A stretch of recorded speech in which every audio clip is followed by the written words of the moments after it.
Okay. بسم الله الرحمن الرحيم وصلى الله على سيدنا وحبيبنا أشرف الأنبياء والمرسلين وعلى آله وصحبه وسلم تسليما كثيرا والحمد لله رب العالمين. Thank you all for coming again for the next session of the Fusus al-Hikam study group. And so we'll carry on with the text itself. And I mean, I suspect that Sidi Ali would want to come back and revisit some of this text anyway, so we needn't worry about going too slow or too fast, inshallah. We'll just see where the flow takes us, inshallah. But last time there was a brief introduction into, I guess, the what you could call the lub, the kernel of the fuss itself. Even though the fuss is about giving gifts and the giving of Allah subhanahu wa ta'ala in accordance with the spiritual reality of the son of Adam and Nabi Sheeth alayhi salam and what he represents, his name being the gift of God. And so what he understands in his reality is that the entire cosmos is a gift from Allah, and everything that comes to us from him is a gift, or it can be taken as a gift. We'll see why when we uh, as we move along, we'll see why, inshallah.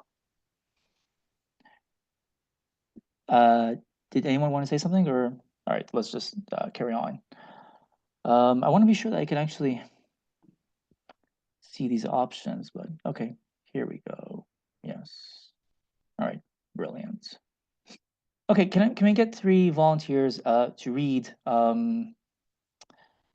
as always, please? And what we'll do is we'll read from وسائلون صنفان, and we'll go up to, I guess we'll go up to the end of this paragraph. بالاستعداد.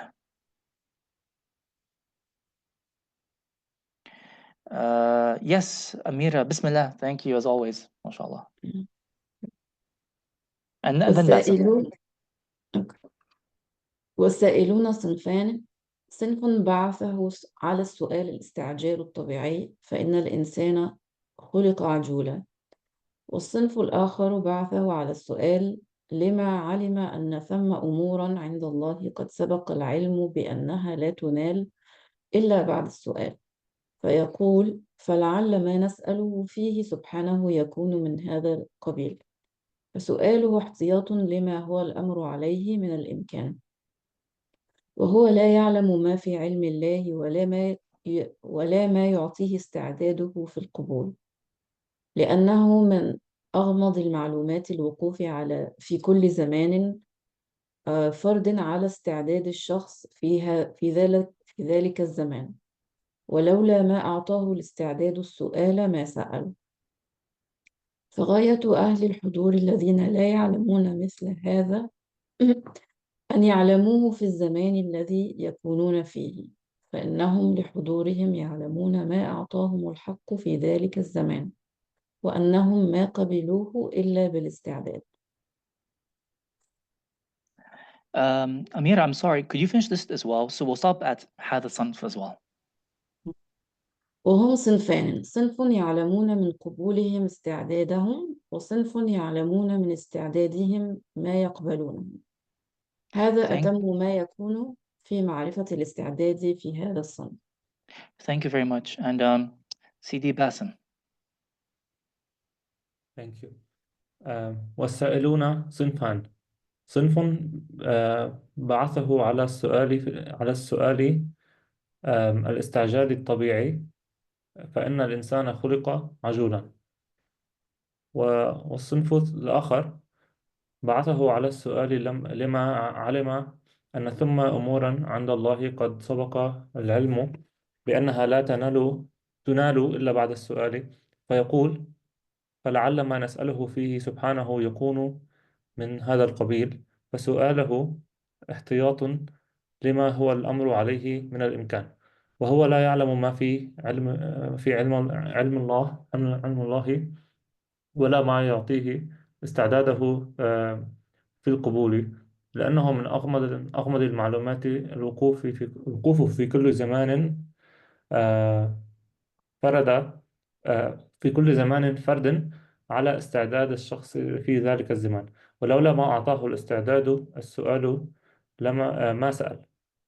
فغاية أهل الحضور الذين لا يعلمون مثل هذا أن يعلموه في هذا في الزمان الذي يكونون فيه، فإنهم حضورهم يعلمون ما أعطاهم الحق ذلك الزمان، وأنهم ما قبلوه إلا بالاستعداد. هم صنفان: صنف يعلمون من قبولهم استعدادهم، وصنف يعلمون من استعدادهم ما يقبلونه. هذا أتم ما يكون في معرفة الاستعداد في هذا الصنف. Brilliant. Thank you so much. And Zanira, of course. جزاكم الله خيرا.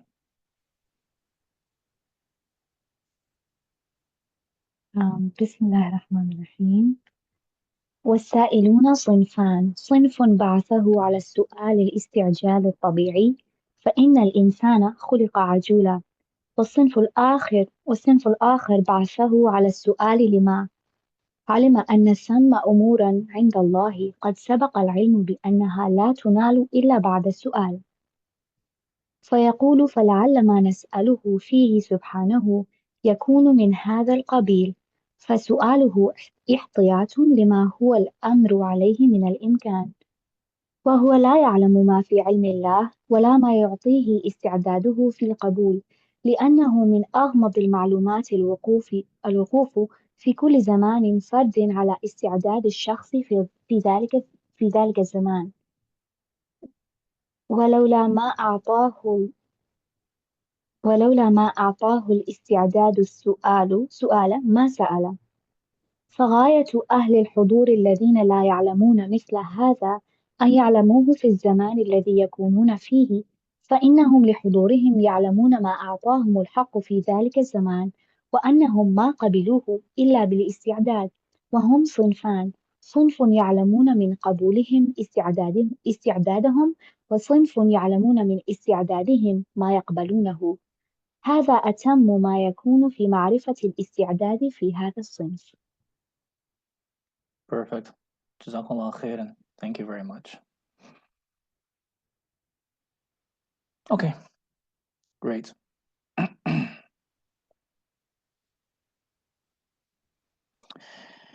So, as the Wali Allah is either asked or appointed to take charge of the affairs of this earth, he is in need of the particular gifts that Allah subhanahu wa ta'ala will give him and the ulum that are available to the Anbiya in order to govern the earth and bring about order and justice through the divine name Ar-Rabb, because the divine name Ar-Rabb is what is connected to order and balance. It is the divine name Ar-Rabb that brings down the divinely revealed laws or the Shari'ah. So each Sharia is brought down by the divine name Ar-Rabb. So this knowledge from Sayyidina Shith alayhi salam is one of the most important knowledges that he can have, because it is from this knowledge he will know what he will receive and what he is capable of receiving and what he may not receive, what is not in his hands. I suspect this is why there is a discussion about the seals in this chapter as well. You've got the seal of sainthood, who is the seal of Muhammad's sainthood, and you've got the seal of universal sainthood, who is Sayyidina Isa alayhi salam. And so the cycle of sheath corresponds to the cycle of Sayyidina Isa alayhi salam in terms of the connection between the seals. Why? Because one of the names of sheath as well, at least in Hebrew, is the anointed one. And if it's not Hebrew, I apologize, then it might be Syriac or some other language. But there's a symmetry between Sayyidina Sheath and Isa alayhi salam, alayhum salam. And so he knows what he may ask and not ask. If in the text it says, فَإِنَّ الْإِنسَانَ خُلِقَ عَجُولًا. This is from the nature of all human beings, which may sound a little bit strange when you're talking about Anbiya, because they manifest the perfect characteristics and divine attributes and the makarim al-akhlaq. They manifest the perfect character traits, all of them. And they are all role models for bringing about and manifesting the perfect character traits through which ethical values are established, the laws are established too. And so people are governed by someone who is in possession of a sound and balanced physical and psychological constitution. So this word ajula, it is in the nature of all human beings to be ajula, to be hasty. That's not something we can remove, nor is it desirable to remove it, because this is the way we're created. There is an ayah in the Quran. It's spoken by Sayyidina Musa alayhi salam, and it's actually a verse that is very much representative of what's in this fuss as well. And he tells Fir'aun, هو الذي أعطى كل شيء خلقه ثم هدى, or words to that effect. If someone can find the exact wording for me, please. Allah هو الذي أعطى كل. So the word أعطى normally is translated as he's the one who gave, but the word give sounds a little bit too ordinary and mundane for what the word actually means. Ata is connected to atayat, which are gifts. It's very similar to the word wahab and hibba. Ata means to gift something.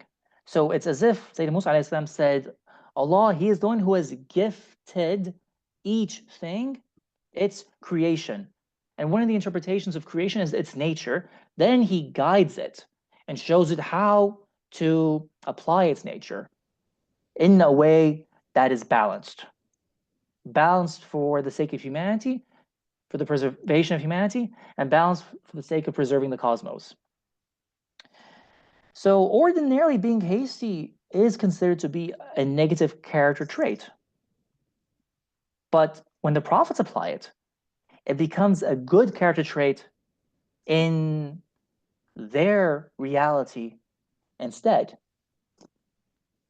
Because Sayyidina Musa alayhi salam, he also tells Allah, when Allah asks him, what made you hurry towards me? He uses the same word, ajal. And then Sayyidina Musa alayhi salam, he responds, I hurry to you in order to obtain your good pleasure. बस मैं आपको call करता रहा, आपने उठाई नहीं है, कोई जवाब ही नहीं दिया, और इधर मैं काम चला गया, तो बाजी वो फिर इधर मेरा. So he hurries to him in order to obtain his good pleasure. So the prophets then use these characteristics that are innately inborn in human traits and transform them into positive characteristics. So he uses that to his advantage, but he does not ask for the sake of being hasty. The prophets are supremely patient, and so are the awliya. So he does not belong to the first type necessarily. The second type is driven to ask because they are aware that there are matters with Allah that cannot be attained except through asking Him and through supplication and His du'as, which is very wise.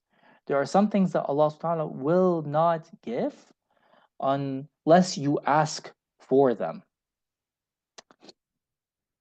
We are supposed to be impatient. We are supposed to be patient, but there are certain things you can be impatient for. Like I would be impatient to see injustice go away, for example, and to see oppression go away. But you cannot be impatient towards Allah's decree in that. There's the difference. So here's an example. There was a man who rushed into the masjid of Rasulullah, and they were already in the ruku'ah stage of the salat. So the man, what he did was he just jumped into the salat in ruku'ah, but he did not join the row, the saf, he stood outside the row, which is not permissible. You've got to join the row. But he was very eager. So the word here is hirs. He had hirs and he wanted to join the salat. So he just quickly bowed down with them, but outside of the row, outside of the saf. So when the prayer finished, Rasul he went to him and said, "May Allah increase you in your eagerness, in your hirs, but do not repeat." So these negative characteristics have ways of being applied in a positive way. Yes, in that particular manner. Yeah, thank you, Zanira. Jazakallah khairan. This also points to another really interesting teaching, I think. And that is the saying of Rasulullah sallallahu, I guess it's a hadith. بعثت أو إنما بعثت لأتمم مكارم الأخلاق. What does that mean? I was sent in order to perfect the good character traits. But all the prophets have good character traits. So what does Rasulullah mean when he says he was sent to perfect them? It means that even the evil character traits, even what we consider to be the base character traits or the evil character traits, have a way of being applied that is positive. Each one has a way of being applied that is positive and can therefore be transformed into something good, but only under very specific circumstances that are outlined by the Sharia. So he's the one who brings that. So that means there's not a single negative attribute or characteristic in the entire world that cannot be applied in a positive way, right? So that means if we have certain instincts and impulses, no one has to deny the base impulses within us in a totalitarian sense. It has a place, and the Sharia shows you where is its place. It could also fall under instinctive nature. That's a really good point. Thank you, Hamza. Exactly. It could also fall under instinctive nature because we are created that way. And so that's what our instinct gives us. So this sounds very weird. Like, how can a bad character trait be applied in a good way? It sounds very strange. So what is an example of that? Another example of that, besides being maybe too eager, right, or hasty, is when Abu Dujana, if you have heard of this name, he's one of the Sahaba, and the Muslims are about to fight in battle. And so he is strutting, puffed out chest. He is strutting in between the rows of the combatants, waving around his sword and saying, "Who would dare face me?" Right? So in other words, it was a kind of arrogance. And arrogance is normally not permitted at all, ordinarily. So then Rasulullah he commented and he said, Allah hates to see this posture, except in this place. Except in this place. So that's one of the things you'll come across as we go further into the Shaykh al-Akbar's writings, inshaAllah, that really points to the fundamentally good nature of the universe. Fundamentally, each thing has a way of being tied back to its ultimate good source. There is nothing that is ultimately bad in an ultimate sense.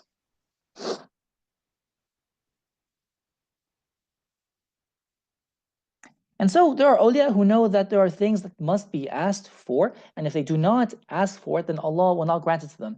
So there is a kind of wisdom they are applying in which they are seeking to work with wisdom and asking for something, knowing that this thing cannot be achieved unless they ask Allah for it. So that's another category of people. But then Shaykh al-Akbar also says that there is the ultimate servant, al-Abd al-Mahad, the complete, the absolute servant, who only asks because Allah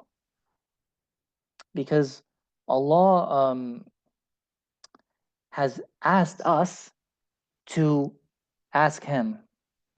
ادعوني أستجب لكم. Ask me and I will respond to you. So it's a command. So he's only following that command. Sorry, would you excuse me for just 1 second? I'm gonna turn the camera off just 1 second, and I'll be back.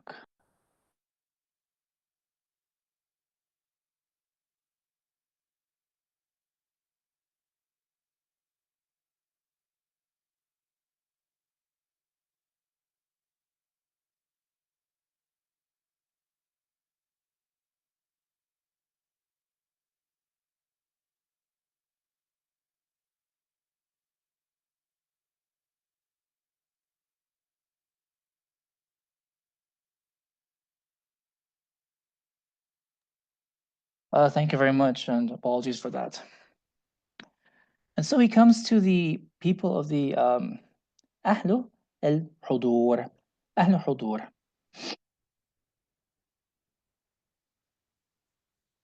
What was the name of that Sahaba again? Abu Dujana. Abu Dujana. Abu Dujana. He was the one, Rasul, he gifted him a stick. Again, we're talking about gifts. And then through his blessing, he miraculously transformed a stick into a sword. And that was for Abu Dujana, radiallahu anhu.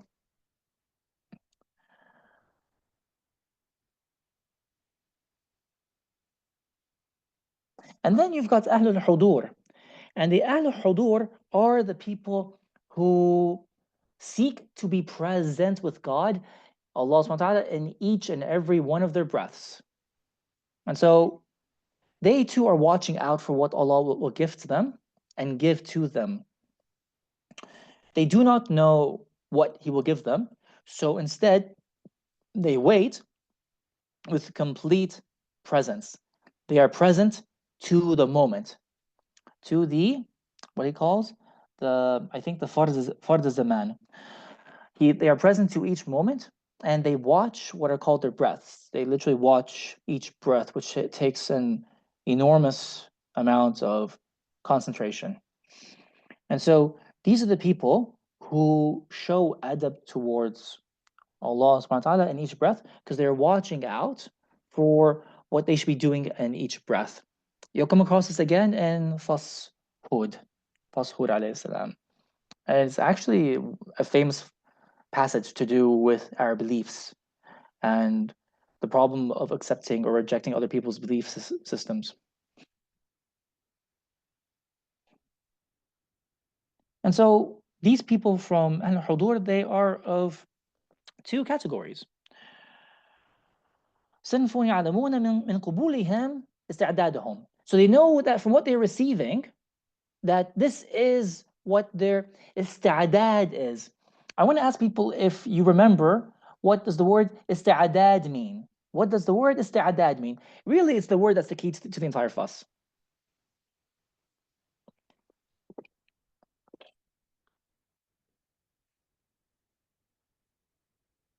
What does the word استعداد mean? Can I? Yeah, so istadad, I don't remember exactly with the lecture, but it reminded me of in my language, in Urdu, or how somewhere we understood it as something, has some capacity, has ability to do something. So this is how, yeah, That's it has good. been interpreted. MashaAllah. Look at the connections between the languages. It's very much connected to what you said, Hamza. Jazakallah khairan. And preparation, it's also connected to preparation, nature and disposition. Disposition. Yes. Disposition and nature, also tendency and inclination. It is connected to all these things. I think one of the best translations I've come across for ista'adad is your readiness or your preparedness. Your readiness or your preparedness. So it is your preparedness to receive what Allah subhanahu wa ta'ala grants you in existence. So this category, they know that from what they're receiving, they can rationally deduce what their ista'adad is. Because if this is what I'm getting in life, in terms of these capabilities, in terms of these gifts, in terms of these events that are happening to me, this is what my ista'dad is. But the word ista'dad refers to something that is pre-eternal. What is this thing it is referring to which is pre-eternal? It is your pre-eternal what?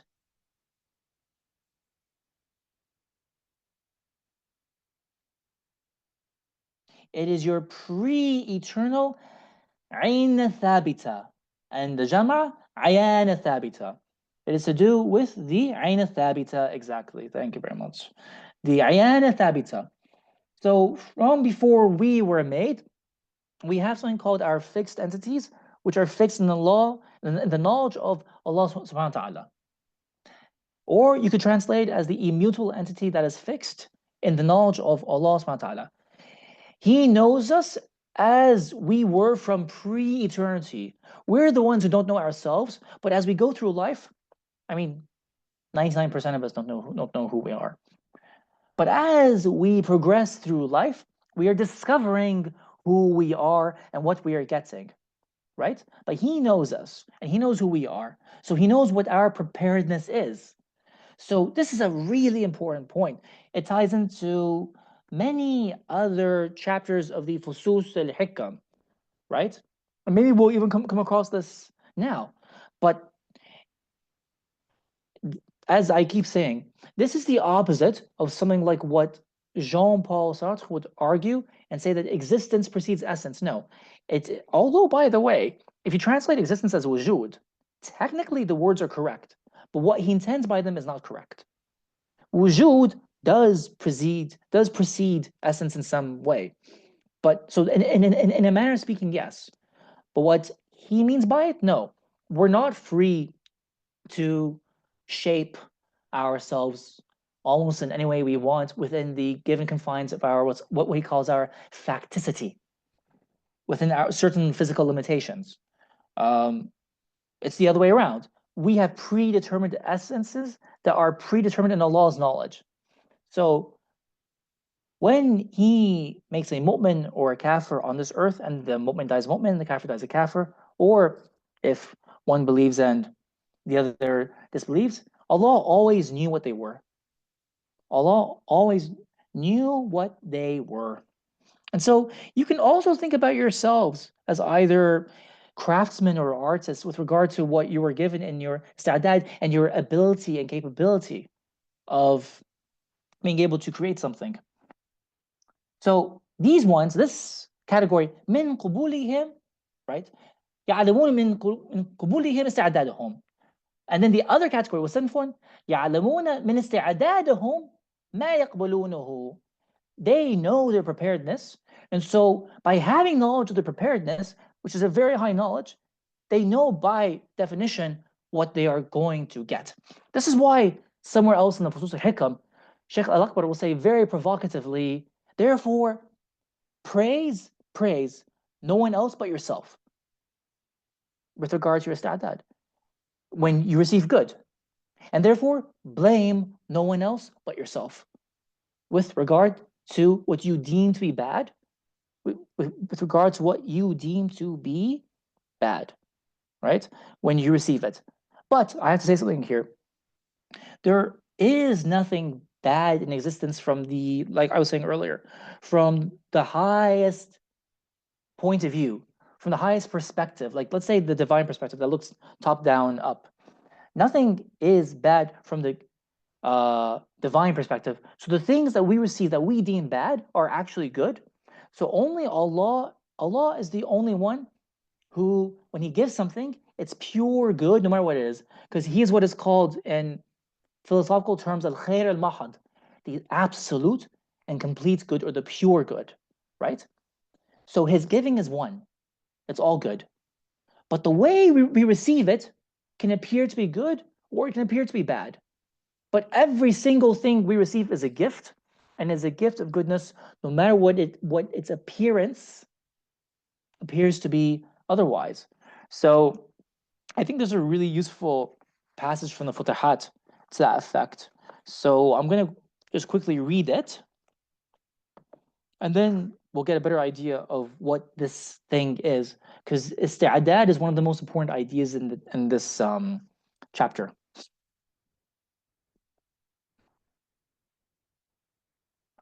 So he says, God says, the giving of thy Lord can never be walled up. The giving of thy Lord can never be withheld. So when Allah gives something to you, no one can take it away from you. In other words, it can never be withheld. God is saying that he gives constantly, while the loci are the mumkinat, that's us. The loci receive in the measure of the realities of their preparedness. So the preparedness, the isti'adad, is comparable to a cup very easily. So the cup of Rasulullah can receive the ocean and the oceans, right?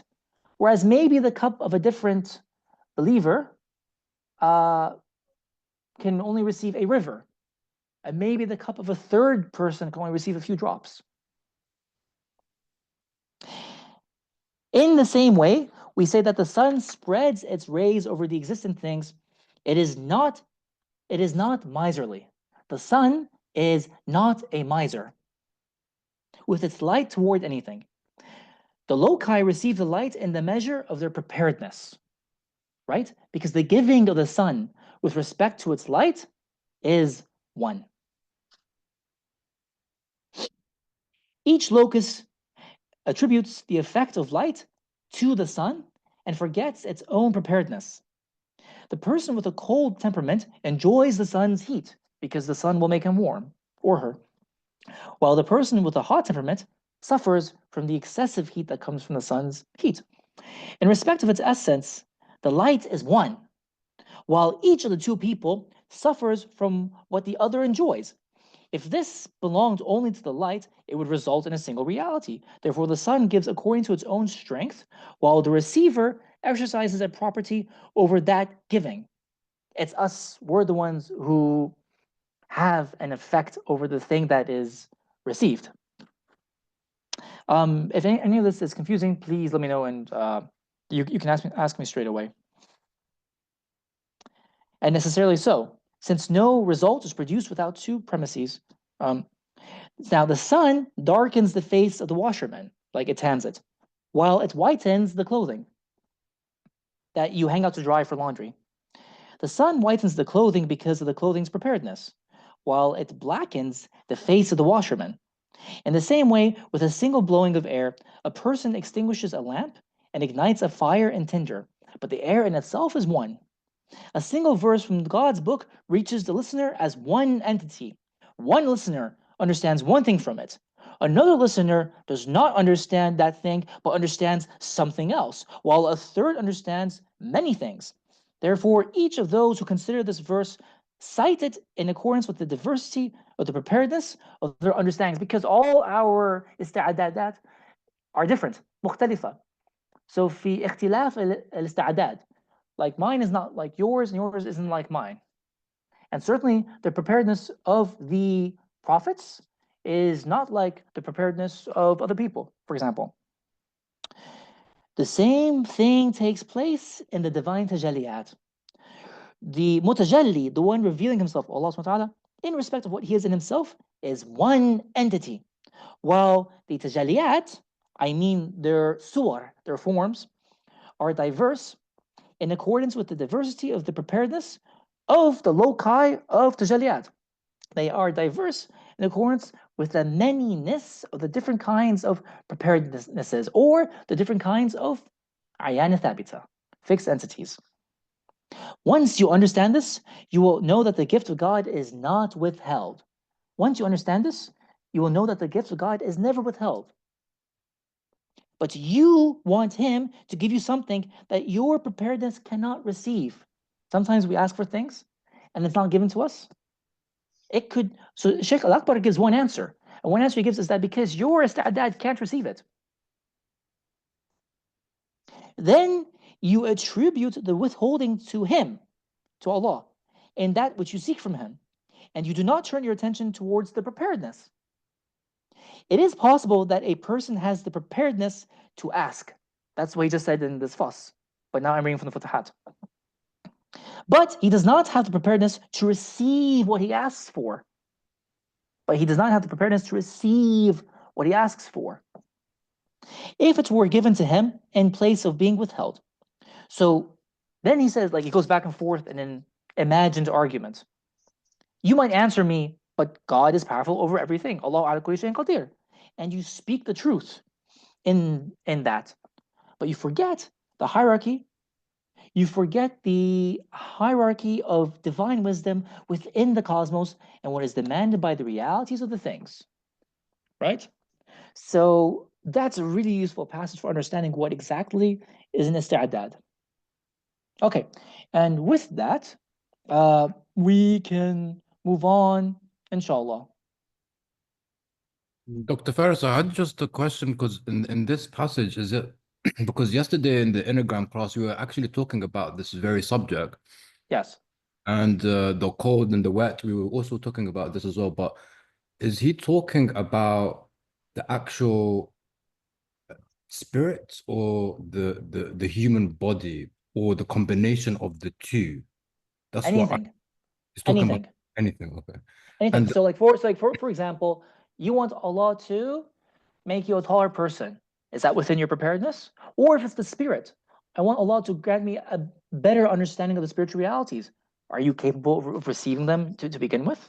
And so on. okay, so does that mean that this, like the ista'adad, the willingness and the preparedness is it a part of like the mode of functioning of each one of us are very different? Is that under the same umbrella in a way? It really is. It really is, yes. Shukran, Habib. Yes, Habib. So, and just like Yasmin says, thank you very much. Like praying to see the Prophet, but not everyone is prepared to be able to handle the magnificent beauty. That's exactly it. Or not everyone is in the correct state to see him, for example. Exactly. That's completely true. Yes, Irvina. Assalamu alaikum. Alaikum assalam. I was wondering, why do we have the desire to ask then? Oh, that's an excellent question. Or can we change our ista'dad? Can that be changed in a way? Well, that's such a big question. So first of all, we ask because we're not from the category of awliya. I mean, who knows what? I'm not, but I'm not from the category of awliya who knows what my ista'dad is. I don't know what it is. So I'm just discovering what it is. So I will continue to ask in order to find out what is my ista'dad. I asked for certain things, I didn't get them, so it's not within my ista'dad to receive it. Or I didn't receive, but I'm going to receive it a long, long time after. So maybe the ista'dad is to do with also the timing, because he talks about time as well. So maybe you have this ista'dad to receive it like in existence, but maybe you don't have the potential to receive it now. You can only receive it in the akhirah. So Allah in His wisdom saves it for you in the akhirah. So keep asking, because you don't know what you're going to get or not get, unless one day Allah shows you your actual ayn thabita, and then you know what you're supposed to get and not get. Because we don't know, and I don't know. That's why. Then the second question was, can we change our isti'adad? The theory should say no, but I remember reading once that yes, you could. It's possible, but I'd have to like read more about it. But I did read once that yeah, it is possible to change your isti'adad. But I find that like, what's the word? Like that's a very strange like if you say that it creates like a kind of a weird infinite regression, like because okay, like if you can change your ista'dad but you can't, then how do you change it, or what makes it an ista'dad? Then it just seems like a weird thing. But I have read once that it is possible. Yes, and also like changing the qadr with dua. Yes, exactly. It's one of those mysteries. For sure, we're discussing a mystery. And على قدر الاستعداد يكون الإمداد. Allah. Exactly. But also, Munira, just like we were reading, and you can have the ista'dad, but some people know that you have to ask for the imdad in some places. And in other places, you're just given it as a gift. Okay, good. Then let's carry on. Can we get 3 more readers, please? And we'll continue, please. We'll start from ومن هذا الصنف من يسأل لا للاستعجال, and then we'll end with yes. We'll end with عند الله.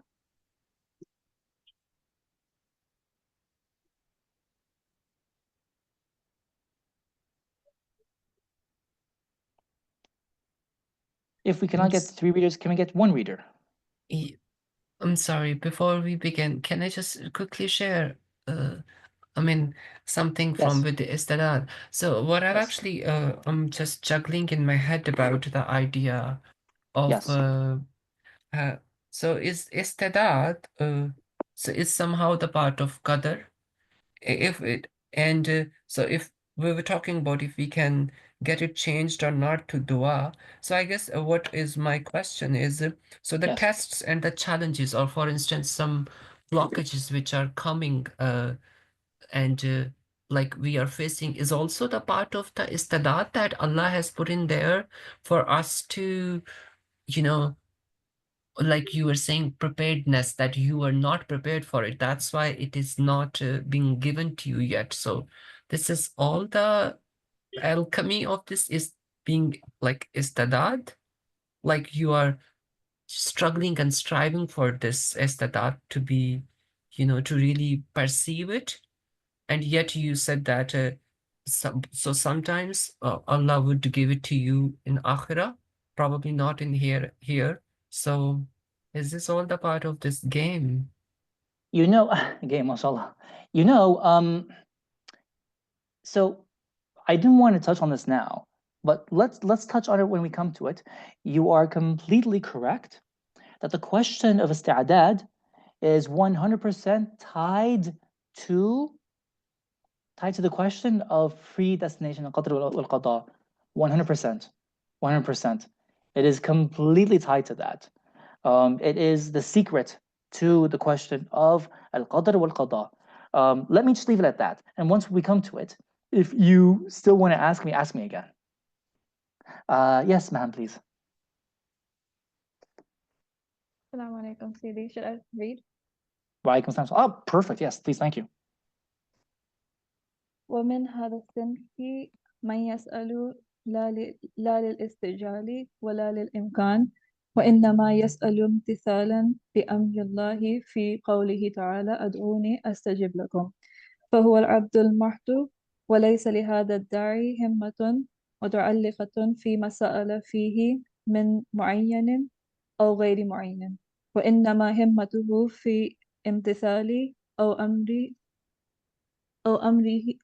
أمر سيدي، فإذا اقتضى الحال السؤال سأل عبودية، وإذا اقتضى التفويض والسكوت سكت. فقد ابتلي أيوب عليه السلام وغيره ما سألوا رفع ما ابتلاهم الله تعالى به، ثم اقتضى لهم الحال في زمان آخر أن يسألوا رفع ذلك فرفعه الله عنهم. And just this last sentence. والتعجيل بالمسؤول فيه والإبطاء للقدر المعين له عند الله. Beautiful. Jazakallah khairan. Thank you so much. Wonderful. Yes. Is there a second reader, please?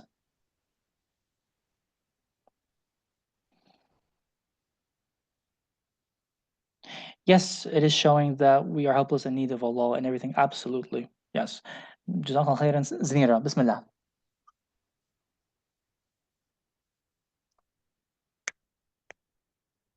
بسم الله الرحمن الرحيم. ومن هذا الصنف من يسأل لا للاستعجال ولا للإمكان وإنما يسأل امتثالا لأمر الله في قوله تعالى ادعوني أستجب لكم، فهو العبد المحض وليس لهذا الداعي همة متعلقة فيما سأل فيه من معين أو غير معين، وإنما همته في امتثال أوامر سيده، فإذا اقتضى الحال السؤال سأل عبودية وإذا اقتضى التفويض والسكوت سكت فقد ابتلي أيوب عليه السلام وغيره وما سألوا رفع ما ابتلاهم الله تعالى به ثم اقتضى لهم الحال في زمان آخر أن يسألوا رفع ذلك فرفعه الله عنهم والتعجيل بالمسؤول فيه والإبطاء للقدر المعين له عند الله. Perfect. Jazakallah khairan. Okay. And so someone earlier on, I think, was it Khadija, I think? Thank you so much. So this is exactly what Sheikh Al-Akbar says here, that we are asked by Allah to ask him, but there's a difference between asking him because you are asking him conscientiously as a response to his command. So the awliya would have as a basis of their foundation the patience that you guys were talking about in the beginning of class. But then the most perfect of the awliya will say, but Allah has given me a command, so the only reason I am going to ask is because he has commanded me to ask him. Someone, a wali who is like that, he is one of the most perfect of saints. He is Abd Mahad, because Sheikh Al-Akbar, it's quite a simple formula. The more of an abd to Allah you are, the more perfect you are. So your rank in the sight of Allah is in direct correlation to your ubudiyya to Allah. The more you have ubudiyya towards Allah, the higher your spiritual rank and station is. It's really quite that simple. So he looks at what his master has commanded him to do, and as a result, he obeys the command of his master. So then he says, call upon me and I will respond to you. And he doesn't call out of impatience. Now, he gives the example of Sayyidina Ayyub alayhi salam, and he talks about this. This is a really interesting example, because what is the example of Sayyidina Ayyub alayhi salam? And I'll put this to you guys as well. Why is he an example, right? He was afflicted by trials, and he did not initially ask for the affliction to be lifted, but then later on he asked for it to be lifted. Why is he an example of patience too, by the way? Of patience and being a perfect servant. Why is that?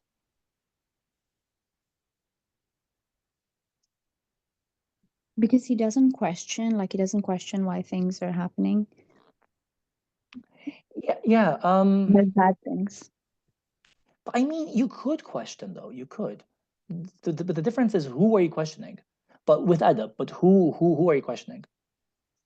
Also, I wanted to say, I'm not sure that he does ask explicitly, because here it says, يسألوا رفع ذلك.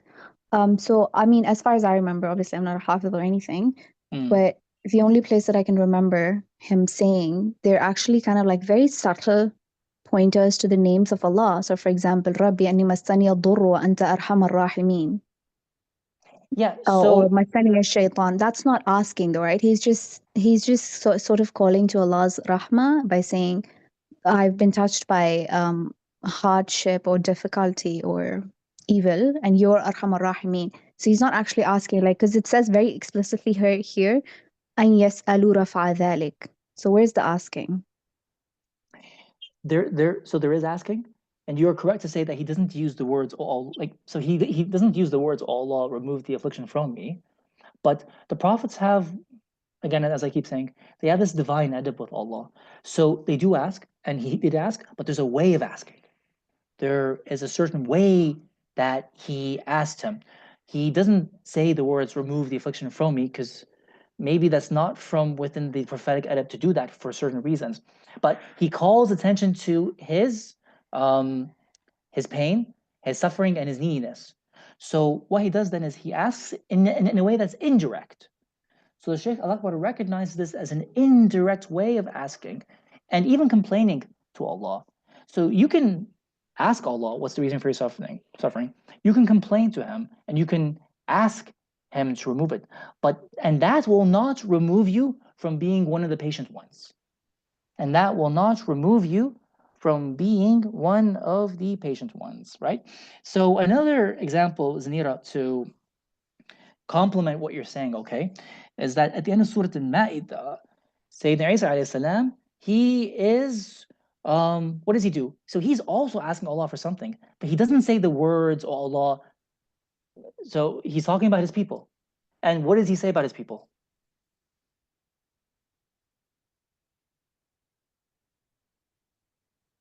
He says when Allah subhanahu wa ta'ala is asking him on the Day of Judgment, right? Did you tell the people to take you and your mother as two gods beside me? And he says, and then he gives his answer. And then after his answer, he makes a plea. But it's not worded as a plea. He doesn't say, please forgive them and don't punish them. He says, oh Allah. So he's calling, he is asking Allah to recall the attributes of himself, which is the correct prophetic adab to do with Allah, right? So the prophets have perfect adab. So what he says is, if you punish them, then you are Aziz Hakim, you are mighty and wise. But if you forgive them, then you are merciful, right? If someone could just bring up the exact ayah. So you see, Zanira, he didn't say, forgive them, please forgive them.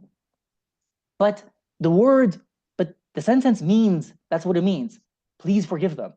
But he does it with the proper adab. This is the exact same situation with Sayyidina Ayyub alayhi salam. This is why Rasul on that. Yeah, okay, let me finish this point and then tell me. So this is why Rasul, what does he do? Standing in prayer all night. He recites this ayah for his ummah from Surah Al-Ma'idah. If you forgive them, you are merciful, or the most merciful to merciful. And he just recites it all night long because the intention is clear. He wants his ummah to be forgiven. Yeah, sorry, go ahead, Zanira. I'm just trying to understand, like, the difference between sa'ala versus like da'a. And so I just looked up the other instance. So for example, I think ud'uni astajib lakum, it comes in response to a su'al, right? It's like فَإِذَا سَأَلَكَ عِبَادِي عَنِّي فَإِنِّي قَرِيبٌ. So it's like that was an asking where people were like, yes. Is God, how close is God? Like, do we need to whisper to get to God, or do we need to yell to get to God? And so that, I would say, I'm just trying to understand what is the difference between sa'ala versus, which is the word used here, versus da'a, which is what God is calling us to do. I'm not sure that God is saying ask me in terms of sa'ala. He's saying ud'uni. And then the other instance that I found of Ayyub alayhi salam is where Allah says, وَاذْكُرْ عَبْدَنَا أَيُّوبَ إِذْ نَادَى رَبَّهُ أَنِّي مَسَّنِيَ الشَّيْطَانُ بِنُصْبٍ وَعَذَابٍ. So that's also nada, and which is, I think, referred mostly, I would say, to, like, I as far as I know, it's mostly in reference to like rusul or like anbiya, that they're the ones that, like, call to God, like with the nada. But I'm just trying to understand, like, what the difference is between sa'ala versus da'a versus nada. There must be subtle differences, but they all belong to the same kind of thing. But there, for sure, you're right. There are subtle differences between them. But look, right? You've got in the beginning of the paragraph, right? It says initially, right? He did not ask them to remove the trial because what necessitated the, I guess what that moment necessitated was al-tafweed was sukut, al-tafweed was sukut. But then he says, in another time, in a different hal, then he asks, because that's the appropriate time to ask, right? So that's what he did. So it is, it's not from a lack of patience. It's not hastiness to ask Allah to remove the affliction from you, right? If you ask Him, but it's considered complaining when you complain to someone else. Then it's called complaining, and then it's not described as from the divine patience or prophetic patience, right?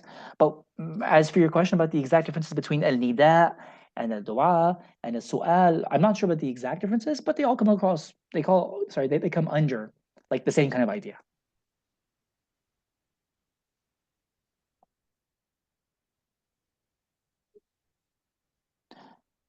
All right, so yeah, so I don't know if we should carry on or just. I think let's. Yeah, I think let's just leave it at there, inshallah. And if there are any questions, please let me know. Otherwise, we'll just bring the meeting to an end.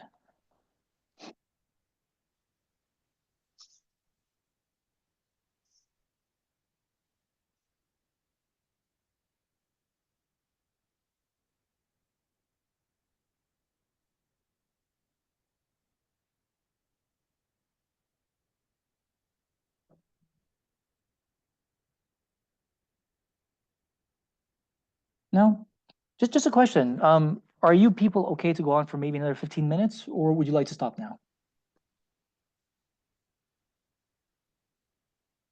Keep going for me. Okay. Yeah, keep going. Yeah. There was Okay. one question, Sidi, is that Inshallah. Okay.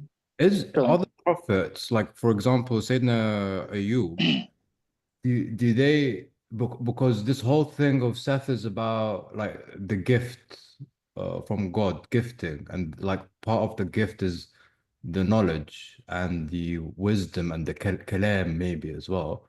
So each prophet like how we get passed down books and revelation and whatever, they have the same thing where they have the same etiquette, they follow the previous prophets, or do they acknowledge these things but also do it in a artisanal kind of way, like Sayyidina Dawood, in a way that he does it like free. I feel like he's like a freestyler kind of thing. So, but he's absorbed what the others have done, but it's more of his ista'dad, the mode, you know, the individuality in a sense. So I'm just trying to figure it out, rational thought kind of way regarding this part. So that's a brilliant question. So the prophets, when it comes to what way they follow, that's exactly what a sharia is. It's a road they take towards understanding Allah subhanahu wa ta'ala and applying His law on earth. So each one is different. So each one is going to be, by definition, mukhtalaf for the major prophets, anyways. And then the smaller prophets, they follow the laws of the ones they come under, right? And so there's a beautiful verse in the Quran that where Allah subhanahu wa ta'ala is told or tells Rasulullah to follow the guidance of the prophets, follow their guidance and be guided by their guidance. I'd like to bring up the actual verse to show you the exact verse, but it says فَأَقْتَدُوا بِهِمْ فَأَقْتَدُوا بِهِمْ, right? Or rather, it's not bihim, but it's something else. But فَأَقْتَدُوا something. And then what the Shaykh Al-Akbar says is that the reason Allah subhanahu wa ta'ala says be guided by their guidance rather than them, be guided by their guidance, is because all their guidance belongs to Rasulullah anyways. So it's all from the Sharia. So even if you find a prophet who is manifesting a different law that's different to his predecessors, it still belongs to Muhammad. All of it belongs to him, right? And so any prophet who brings a law, he brings a law in a way that is in response to the time he lives in. The law he brings is intimately connected to the time he lives in. Does that make sense? And so with the variations in time, there will be various laws to meet the different needs of those ages.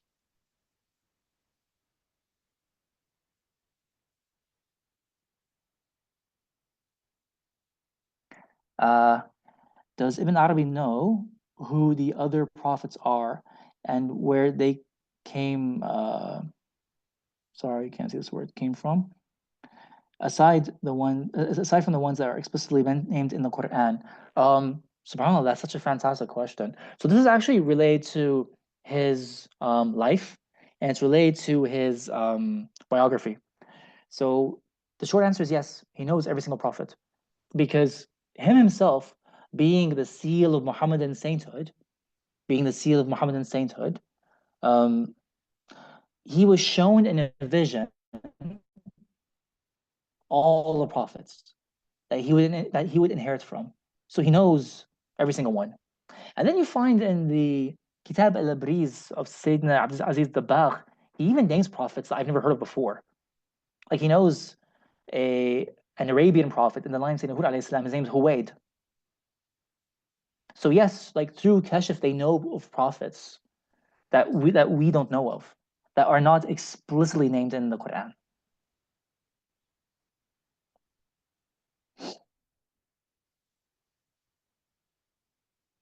The name of the book of Sayyidina Abdul Aziz al-Dabagh is the Kitab al-Abriz. The Kitab al-Abriz. Just mentioned to Sayyidina Ali, and I'm sure he will happily do an entire course on it. It is a magnificent book. It really is. Okay, so then let's just do one more paragraph, and then we'll call it a day, inshallah.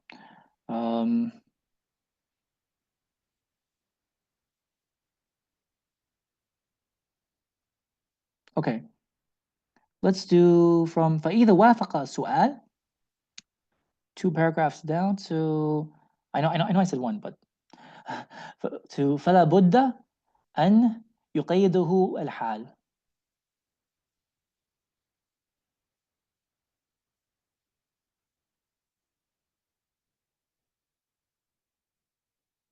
If I can get 1 or 2 volunteers, please, to read.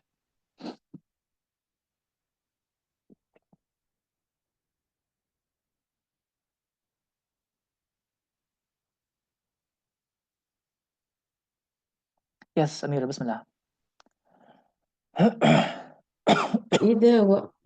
فإذا وافق السؤال الوقت أسرع بالإجابة، وإذا تأخر الوقت فإما إما في الدنيا وإما إلى الآخرة تأخرت الإجابة. أي المسؤول فيه لا الإجابة التي هي لبيك من الله، فافهم هذا. Yes, and this one, please. وأما القسم to أن يقيده الحال. وأما القسم الثاني وهو قولنا ومنها ما لا يكون عن سؤال، فالذي لا يكون عن سؤال فإنما أريد بالسؤال التلفظ به، فإنه في نفس الأمر لا بد من سؤال إما باللفظ أو بالحال أو بالاستعداد، كما أنه لا يصح حمد مطلق قط إلا في اللفظ، وأما في المعنى فلا بد أن يقيده الحال. Okay, thank you very much. Second reader, please.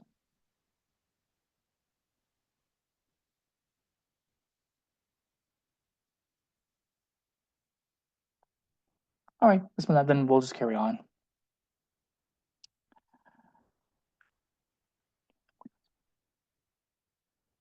Yeah, so this is interesting because we are always asking for our preparedness to receive something from Allah subhanahu wa ta'ala, whether we know it or not, whether we are conscientious of it or not. So either we are asking verbally by word, or we're asking by something called our hal. We are asking according to something called our hal, our state. So you might not even necessarily ask for something specific, but you actually want something that is still a form of asking. And so your preparedness is also always in a constant state of asking, hence in a constant state of ubudiyya. And why is this? Because your preparedness is in reality asking to manifest the attributes of Allah subhanahu wa ta'ala in existence. And it is actually asking to become manifest in existence. So your preparedness will never stop asking. That is the hal. Your hal will always be one of asking, whether you voice your request or not. So we are either asking according to our tongue or by our state. And then he says, كما أنه لا يصح حمد مطلق قط إلا في اللفظ، وأما في المعنى فلا بد أن يقيده الحال, right? So it's actually analogous to praising something. You don't praise every single thing in an absolute manner. There are some things you find praiseworthy, and there's some things you don't find praiseworthy. So the act of asking is always muqayyad. It is muqayyad to what your state requires or to what you verbally express. And similarly, what you praise is muqayyad. It is restricted to what you are praising. It's never done in an absolute manner because we are creatures that are restricted ourselves. And just to be in existence is to be in a mode of restriction by definition. You cannot be absolute in your being because there's only one absolute being. So just to enter into existence means to enter into a restricted state whereby you are asking things for restricted things in a restricted manner, and you praise something only in a particular way. I don't know how much of that made sense. If it doesn't, please let me know.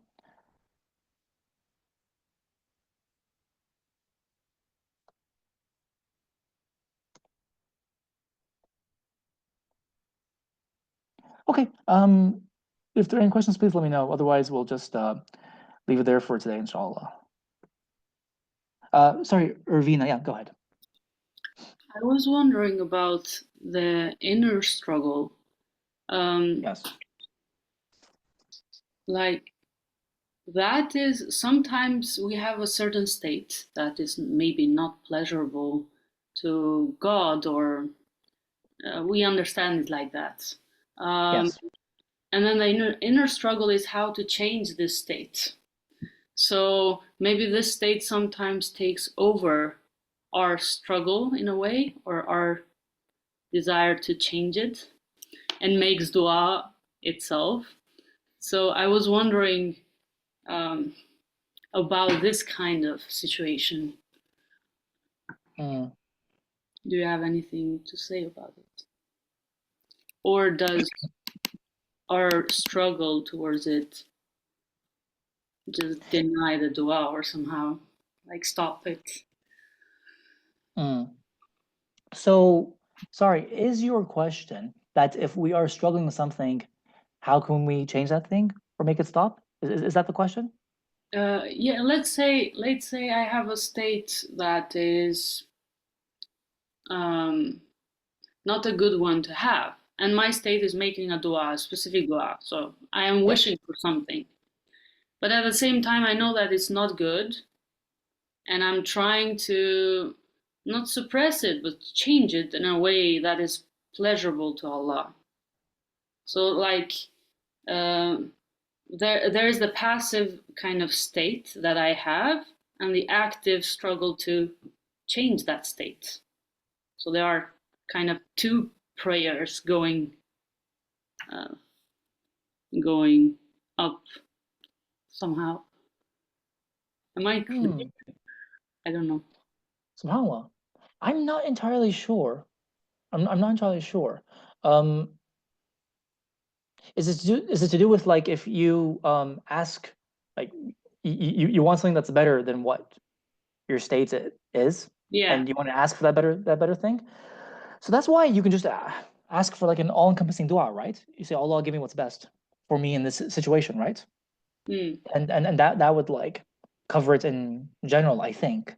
But you know what? I also recommend put that question to us in the chat room, but specifically to Sidi Ali, because I also want to see what he says too. Okay, thank you. Brilliant, thank you very much.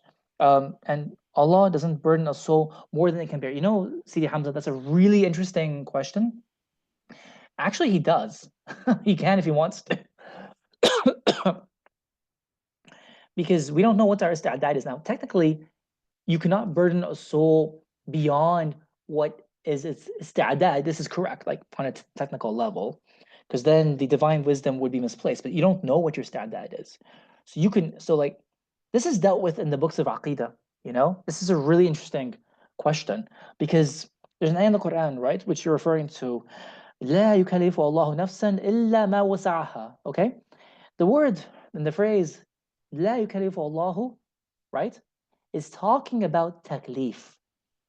It's not talking about how much like harm or hardships we can bear. They talk about this specifically.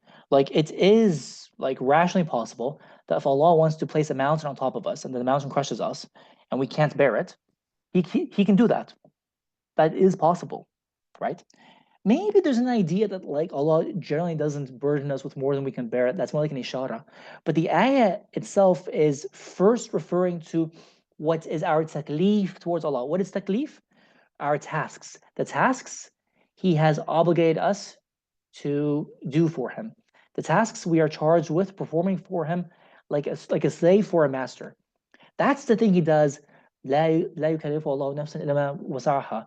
Like for example, He doesn't say to someone, stand up in prayer and he has no legs. Like that's impossible, right? He doesn't say like pray 10,000 times a day and we physically can't do that, and so on and so forth. That's the meaning of it. You are not given a command that you can't perform. That's the meaning of that. But you could actually be given burdens that you feel are beyond what you can handle. Okay, let me take Sidi Rad and then Petro, inshallah.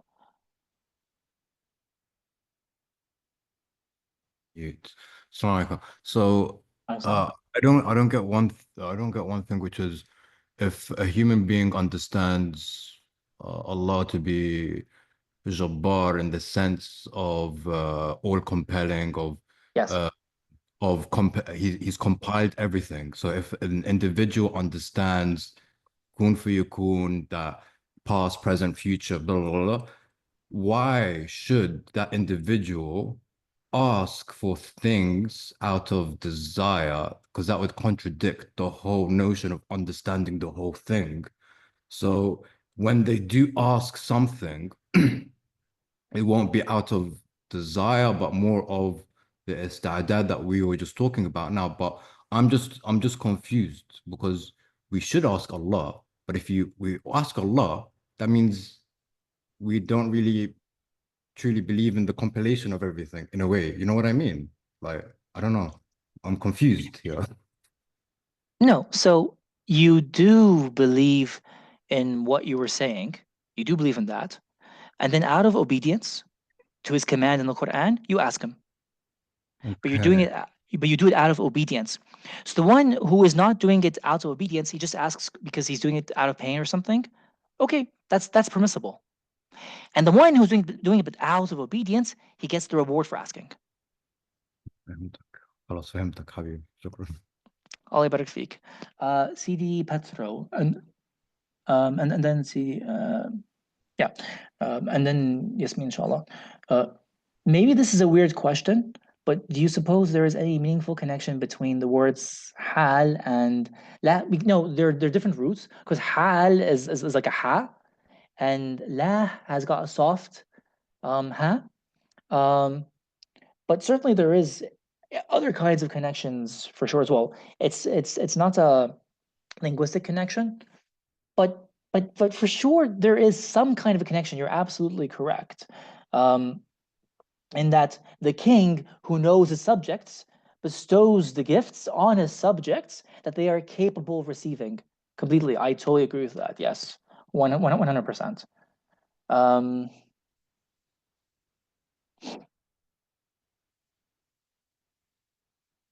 Yeah. Okay. Great. Wonderful comments, and jazakallah khairan.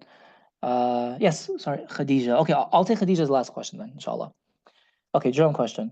How do we know the tasks that Allah obligates upon us beyond the clear farded actions? We know from the Sharia.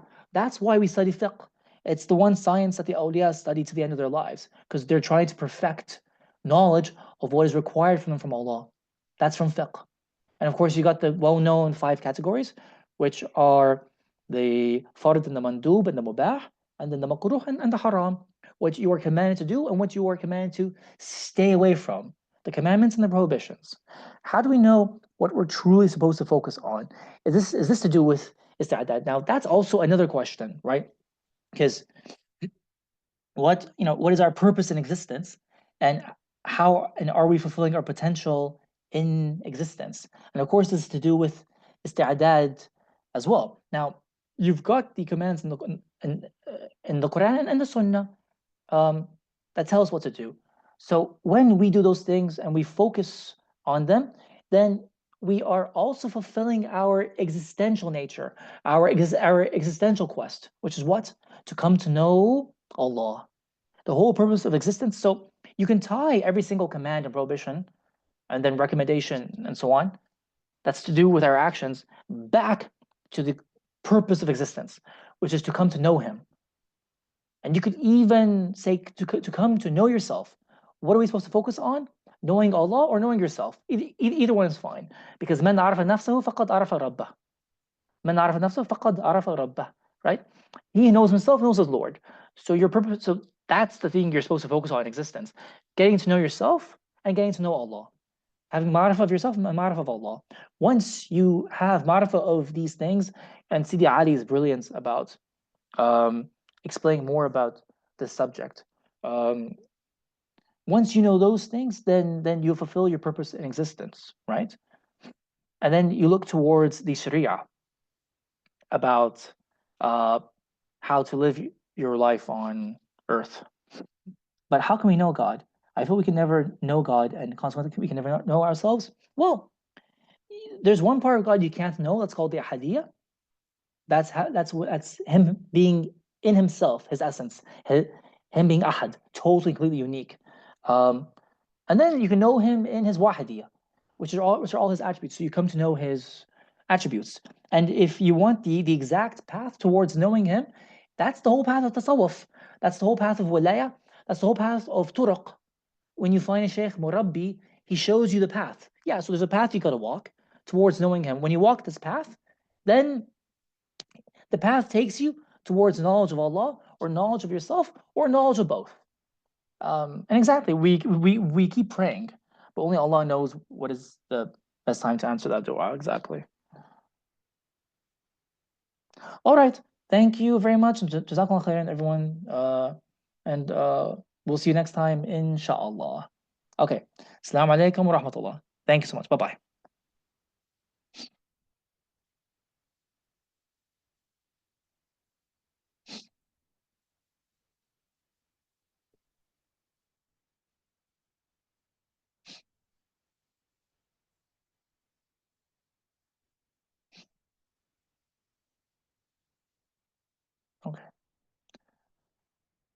Okay.